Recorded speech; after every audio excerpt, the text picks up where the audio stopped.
문희정의 외신 브리핑. 네, 밤사이 들어온 주요 국제뉴스 정리해드립니다. 문희정 국제정치평론가 전화로 연결합니다. 평론가님 안녕하세요.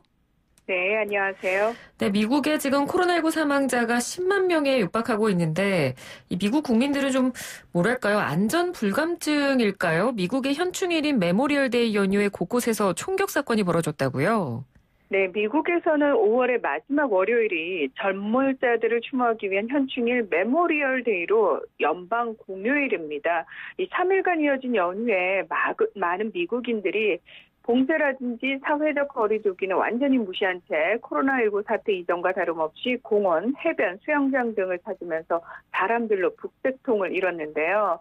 또 미 전역에서 총기 사고가 발생해서 수십 명이 다치고 사망하기도 하는 등 혼란이 벌어졌습니다. 네. 지난 23일 사우스캐롤라이나 주에서는 대규모 파티와 함께 총격전이 벌어져서 2명이 사망하고 5명이 다쳤고요.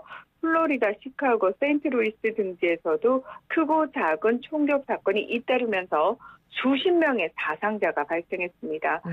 미 보건당국은 아직 코로나19가 종식되지 않았다면서 감염 재확산을 우려하고 있지만 이 대다수 미국인들은 마스크도 쓰지 않은 채 전문가들의 경고를 무시하고 있습니다. CNN 방송은 코로나19 봉쇄령 완화 이후 노스캐롤라이나와 아칸소주 중에서 이 코로나19가 다시 확산하고 있다면서 미국은 여전히 위험하다고 지적하기도 했는데요. 참고로 미국 동부 현지 시각으로 25일 오후 4시 현재 코로나19 확진자가 170만 명을 넘어섰고요. 사망자는 99,685명으로 곧 10만 명에 다다를 것으로 집계가 됐습니다. 네. 자, 이제 다음 소식은 대만 이야기입니다. 차이잉원 총통이 공개적으로 홍콩 지지를 선언을 했죠. 그렇습니다. 차이 총통은 24일 밤 자신의 페이스북에 만약 홍콩 보안법이 실시되면 홍콩의 자유민주와 사법 독립의 핵심 가치는 심각하게 타격을 받을 것이라면서 보안법을 맞서 싸우는 홍콩 시민들에게 필요한 도움을 제공하겠다고 밝혔습니다.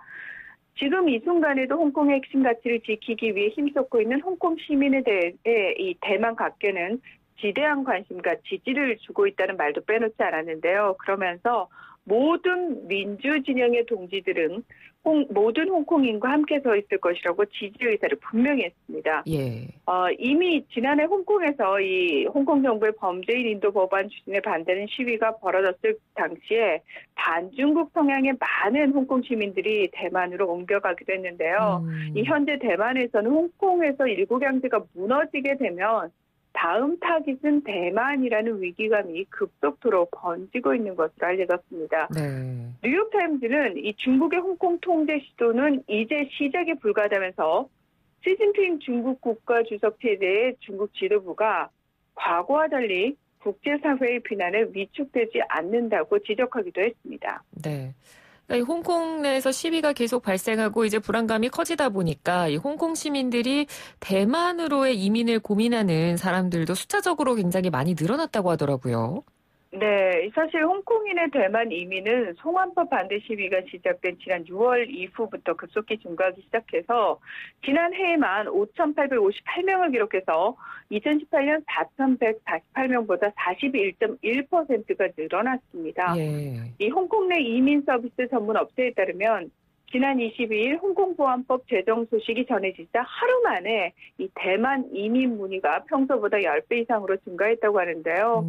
이 홍콩 주요 포털이라든지 인터넷에서 대만 이민을 검색한 횟수도 증가를 했습니다. 네. 그리고 국가보안법과 이민을 동시에 검색하는 경우가 대부분인 것으로 밝혀지기도 했습니다.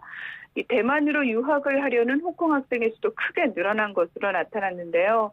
올해 들어서 3,427명이 대만 대학 학사 과정에 등록해서 지난해보다 65% 급증했고 석 박사 과정 등을 합치면 올해 대만으로 유학하는 홍콩 학생의 수는 5,000명을 넘을 것으로 추정이 됩니다. 네. 이런 움직임에 발맞춰서 대만에서는 이렇게 홍콩 시민들을 위해서 망명이 좀 쉽도록 법을 개정하고 중국의 강경한 목소리를 더 내야 한다는 이야기도 흘러나오고 있습니다. 네. 자, 이번에는 영국으로 가보도록 하겠습니다. 이 총리의 측근이 자가격리를 위반해서 굉장히 지금 비판이 많이 나오고 있는데 또 이 측근을 보리스 존슨 총리가 두둔해가지고 이 부분이 또 논란이 되고 있다고요?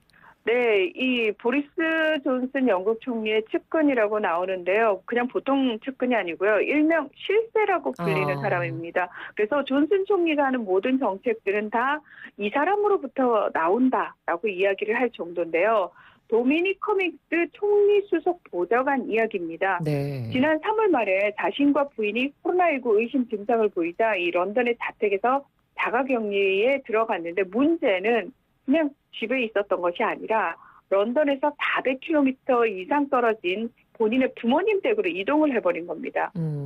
사실 이건 무슨 의미냐면은 본인이 의심 환자잖아요. 확진자인데 다른 지역으로 이동을 하게 되면 그 지역 사람들을 위험에 빠뜨릴 수 있는 잘못된 행동이거든요. 그렇죠. 근데 사실 부모님이 댁에 갔으면 거기 안에서 또 자가격리를 하면 그나마 조금 잠잠했을 텐데 문제는 거기서 또 50km 떨어진 유명 관광지에서 이 커밍스 보좌관을 봤다라는 목격자가 나오고 런던으로 돌아온 뒤에도 이동 금지 명령을 어기고 다시 부모님 댁을 재차 방문했다는 의혹도 제기가 된 겁니다. 예. 이런 움직임에 야당은 물론이고 이 커밍스의 봉쇄 지침 위반에 대한 국민들의 반발이 거세지는 것을 우려한 이 여당 일각에서도 사퇴 요구가 빗발쳤는데요.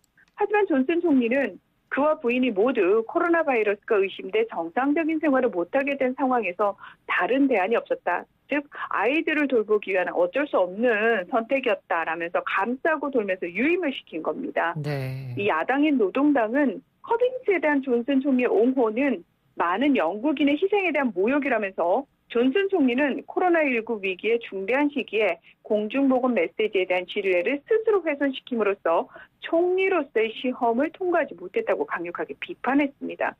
자, 이처럼 존슨 총리에 대한 비판으로까지 번지고 자신에 대한 의혹이 지속되자 커밍스 보좌관은 별도의 기자회견을 가졌는데요. 근데 여기서 한 이야기가 더 사람들을 분노케 했습니다.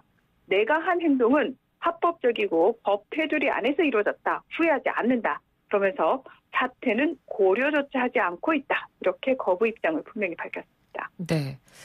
자, 이제 끝으로 미국에서 도널드 트럼프 대통령 그리고 조 바이든 전 부통령이 서로 날선 공방을 벌였다는 소식이 있네요. 네. 올 11월 대통령 선거에서 맞붙게 되는 두 사람이죠. 네. 자, 민주당의 대선 후보인 조 바이든 전 부통령이 먼저 시작했습니다. 지난 24일 자신의 트위터에 미국 내 사망자 수가 10만 명에 육박하는 상황에서 트럼프 대통령이 한가하게 골프를 치고 있다는 비판 정치 광고를 링크하면서 대통령은 골프장의 카트 위에서 트위터를 하는 것보다 훨씬 더 많은 일을 해야 한다. 세계에서 가장 중요한 결정을 하기 위한 막중한 책임감이 필요하다. 트럼프는 대통령을 할 준비가 안 된 사람이다. 이렇게 비난을 한 겁니다. 네. 그러자 트럼프 대통령 가만히 있지 않았겠죠.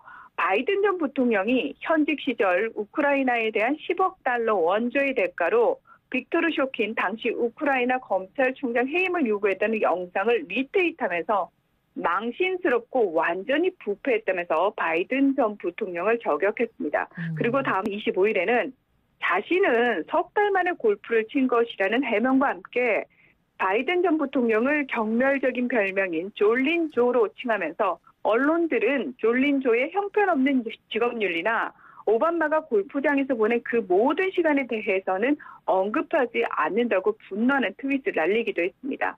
네. 한편 10주간 자택에서 온라인 선거 활동만 벌였던 바이든 전 부통령은 보란듯이 선글라스와 마스크를 쓰고 헌화 행사에 참석했는데요. 이 전날 언론 인터뷰에서는 트럼프 대통령이 바깥에 더 많이 있을수록 그가 말하고 행동하는 것들 때문에 나의 여론조사 수치는 더 올라간다고 트럼프 대통령을 조롱하기도 했습니다. 네, 알겠습니다. 오늘 말씀 잘 들었습니다. 고맙습니다. 네, 고맙습니다. 네, 지금까지 문희정 국제정치평론가였습니다.